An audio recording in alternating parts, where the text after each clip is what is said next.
नमस्कार प्रेक्षकांनो, लग्नानंतर होईलच प्रेम मालिकेमध्ये खूप मोठा ट्विस्ट आलेला आहे. नंदिनीचे पहिले रिपोर्ट खोटे आहेत असं पार्थने आणलेल्या डॉक्टरांकडून समजलेलं आहे. त्याचबरोबर हे सगळं वसू आत्या आणि रम्यानं केलेलं आहे हे सुद्धा सगळ्यांच्या समोर येणार आहे. तर चला सविस्तर व्हिडिओ आपण पाहूया की हे सत्य कसं समोर आलं ते. तर जीवा आणि नंदिनी बाळ होण्यासाठी खूप प्रयत्न करत असतात. नंदिनी आता अनवाणी पायाने मंदिरामध्ये चाललेली असते. तेवढ्यात तिकडून जीवा येतो आणि जीवा नंदिनीला म्हणत असतो की कुठे चाललेले आहे. तर ती म्हणत असते की मी मंदिरामध्ये चाललेली आहे. तर जीवा सुद्धा त्याच्या पायातली चप्पल काढतो. मग नंदिनी म्हणत असते की अहो तुम्ही का चप्पल काढलेली आहे. तर तो म्हणतो की माझ्या होणाऱ्या बाळाची आई त्याला दुसऱ्या जगातून या जगात आणण्यासाठी इतके प्रयत्न करू शकते, तर मी एवढं नाही करू शकत का. असं म्हणून तो सुद्धा आता चप्पल न घालताच अनवाणी पायाने नंदिनी बरोबर मंदिरामध्ये चाललेला असतो. दोघे जण एवढे सारे कष्ट करत असतात बाळ होण्यासाठी. त्यांना असं वाटत असतं की आमच्यामध्ये खरंच काहीतरी प्रॉब्लेम आहे आणि असं केल्यामुळे तो सॉल्व्ह होईल. पण जे काही आता वसू आत्या आणि रम्याने त्यांच्या आयुष्यात पेरून ठेवलेलं आहे त्यामुळे त्यांना हे सगळं करावं लागत आहे. पण आता हे सगळं खोटं आहे हे सत्य समोर आलेलं आहे. तर दुसऱ्या दिवशी आपण पाहतोय की पार्थ आता ऑफिसवरून घरी आल्यानंतर आणि जेव्हा त्याची सगळी कामं आवरून घरी आल्यानंतर दोघेही एकत्रच डायनिंग टेबलवरती जेवायला बसतात. दोघेही आता खूपच पटपट खात असतात कारण त्यांच्या आवडीची खिचडी असते आणि दोघांनाही भूक लागलेली असते. म्हणून आता खूपच भूक लागल्यामुळे खूप असं पटपट खात असतात.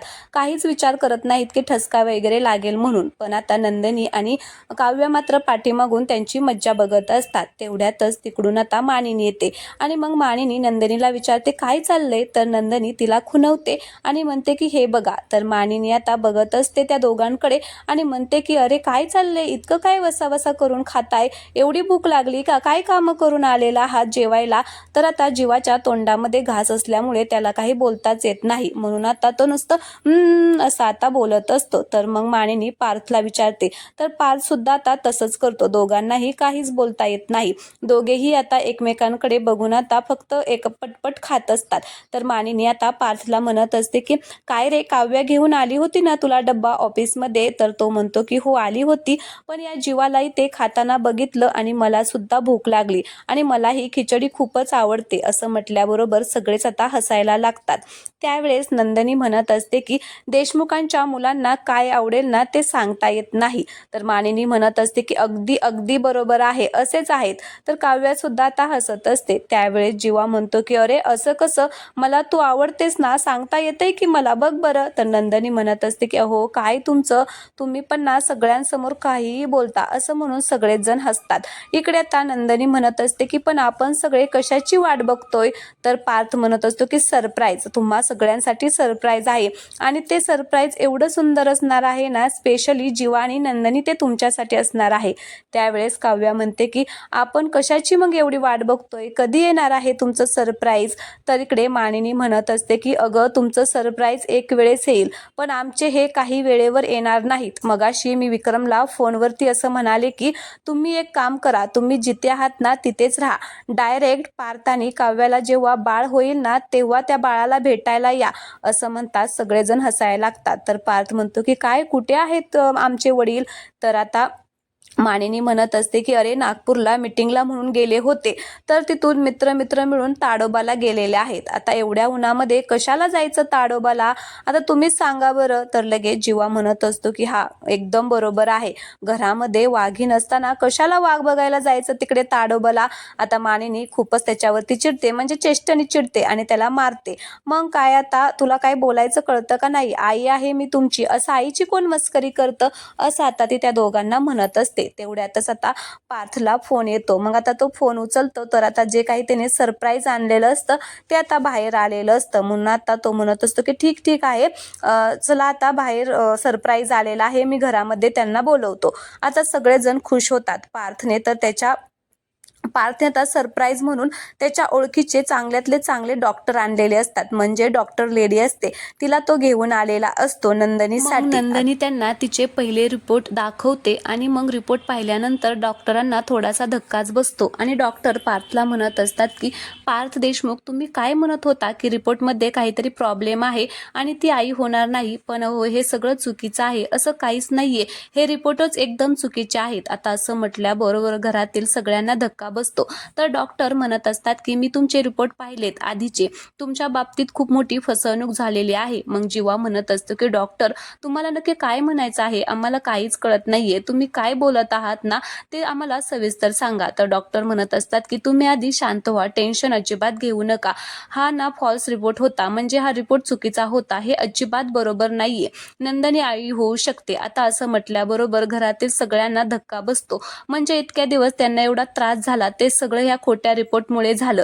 या खोट्या रिपोर्टमुळे नंदिनी आणि जीवामध्ये किती मोठे नंदिनी आणि जीवाला किती मोठ्या संकटाला सामोरं जावं लागलं, स्वतःला किती त्रास करून घेतला, सतत काही ना काही त्यांच्यासमोर अडचण येत राहिली आणि तेही सगळं या खोट्या रिपोर्टमुळे. त्यामुळे घरातील सगळेजण आश्चर्यचकित झालेले असतात. पण ज्यावेळेस डॉक्टर आता हे सांगतात त्यावेळेस त्यांना आनंद सुद्धा खूप होतो. पण जाऊ दे, एवढा त्रास सहन केला पण त्यानंतर चांगलं तरी काहीतरी ऐकायला मिळालं. पण आता एवढ्या वरती ते थांबत नाही, आनंद तर झालेलाच आहे, पण आता हे सगळं कोणी केलं ते तर शोधून काढायलाच हवं. ज्यावेळेस आता ही सगळी शोधाशोध होणार आहे त्यावेळेस ते सत्याचा खुलासा होणार आहे. हे सगळं रम्या आणि वसवात्याने केलेलं असतं, हे सगळ्यांसमोर येणार आहे. रम्या आणि वसवात्याने खूप मोठं कांड केलेलं आहे, ते सगळ्यांसमोर येणार आहे.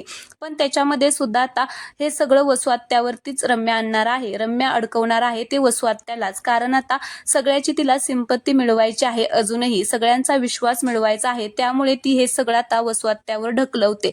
वसवात्यानेच हे सगळं केलं आहे हे सगळ्यांना ती सांगते. पण ज्यावेळेस आता हे सगळं काही कळतं वसवात्याने केलेलं आहे त्यावेळेस वसवात्याने कसं हे केलं ते आता ती सगळ्यांना सांगत असते. ज्यावेळेस नंदिनीला उलटी आल्यासारखं होत होतं ते आता वसवात्याला माहिती होतं. मग नंदिनी हॉस्पिटलमध्ये जाणार आणि मग ती प्रेग्नेंट आहे असं तिला कळेल असं त्यांना वाटलं होतं. म्हणून आता वसवात्या डॉक्टरांना पैसे देऊन हे सगळं करायला लावते, कारण तिला घरामध्ये नंदिनीच्या आयुष्यामध्ये सुख आलेलं बघवतच नाही. दोघींनाही आता तिच्या आयुष्यात सुख आलेलं बघवत नाही, म्हणून आता त्यांनी हा सगळा प्लॅन केलेला असतो. नंदिनी ज्या वेळेस टेस्ट करून आलेली असते त्याच्यानंतर वसवात्या आणि रम्या त्या डॉक्टरांना भेटतात आणि खूप सारे पैसे देऊन ते रिपोर्ट चेंज करायला लावतात आणि त्यामुळे आता हे सगळं घरामध्ये झालेलं असतं. पण आता काव्याची गुड न्यूज समजल्यानंतर त्यांचा प्लॅन पूर्णपणे फसला होता, कारण काव्याला हॉस्पिटलमध्ये नेलं आणि जे काही चेकअप झालं त्यानंतर ती प्रेग्नेंट आहे हे कळल्यामुळे घरात पुन्हा वातावरण चांगलं झालं होतं, आनंदाचं झालं होतं, जे काव्यामुळे झालेलं असतं. पण ते वसवात्या आणि रम्याला मात्र बघवलेलं नाहीये. आता हे जे काही त्या दोघींनी केलेलं आहे, म्हणजे जीवा आणि नंदिनीला तर एवढा त्रास दिलेला आहे की त्यांना किती दिवस ते त्रास सहन करत होतात. पण आता वसवात्या हे सगळं कबूल करणार आहे आणि सगळ्यांची माफी सुद्धा मागणार आहे. पण आता हे सगळेजण तिला माफ करतील का हे पाहणं खूपच इंटरेस्टिंग असणार आहे. त्यामुळे प्लीज तुम्ही चॅनलला सबस्क्राईब करा. धन्यवाद.